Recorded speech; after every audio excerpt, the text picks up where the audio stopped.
So I'm about 6 to 7 weeks into following a potato diet now, and because the food is basically on repeat and my body knows exactly what to expect, I've been thinking less about food itself and more about how people decide what to believe when it comes to health, fasting and diets in general. Most people I know seem to outsource that decision somewhere. Doctors, books, religion, history or YouTube, whoever they relate to the most. A lot of the time people just want certainty and want someone to tell them what's right and wrong, so they don't have to sit with the uncertainty themselves. And of course, I don't really blame anyone for that. Health stuff is personal, confusing, and it feels high stakes. But the longer I've been doing this, the more I notice how easy it is to hand your awareness over to an authority instead of paying attention to what's actually happening in your own body. I've definitely done that myself. I've followed protocols simply because the diet cult said it was the answer. I've eaten certain ways because it fit a belief system I had at the time. Sometimes it worked, sometimes it didn't, and usually it took a lot longer than I'd like to admit to notice a difference. Since starting my YouTube channel a few months ago, I've mostly just stripped things back with the same food and same meal timing. Training's also a bit more structured now, and I'm just paying attention to what actually shows up when I stop changing things all the time.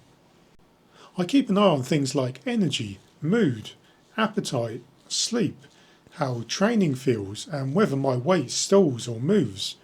Not because any one of those tells the full story, but because they're mine. What's going on in your own body is what actually matters, not whether something worked for someone else who's a different age, a different sex, or living a completely different life. Fasting's a really good example of that.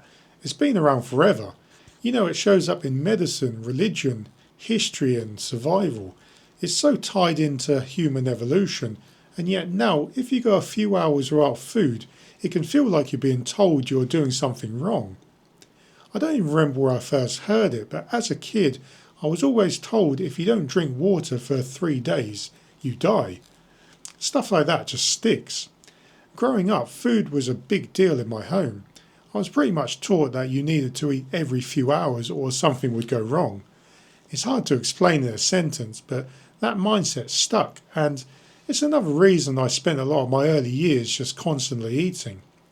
And then later on you realise how simplified and weird some of those ideas actually are once you look into it a bit more. As for the last 24 hours, nothing's changed food or training wise, but life's still really busy. The only thing I really want to have a little moan about is the cold. With thalassemia, hypothyroidism and this cold winter weather, I definitely catch myself wishing I lived somewhere warmer sometimes. I weighed in at home after my workout and the scale came in at 225.9 pounds. That's a small increase from yesterday, but overall it's still trending down.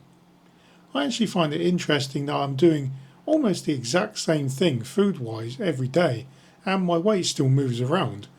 I trust my body knows what it's doing, so I'm not going to interfere and just let it do its thing. I'll throw my workout up on screen here as well to keep track of the exercises that I'm doing. Also, I didn't take any notice of it before, but now I notice my gym has one of these hydration stations with flavoured sugar-free water. I was almost standing there like a child admiring all the different flavours it had to offer. I don't know if it's included in my membership, but knowing how things work, they'll probably just charge my card for the month saying I used it. I tried it this morning and got some tropical punch flavoured concoction. I mean, it's fine as a one-off, but whatever the price is, there's absolutely no way it beats plain water. Anyway, thanks for watching and I'll check back in tomorrow.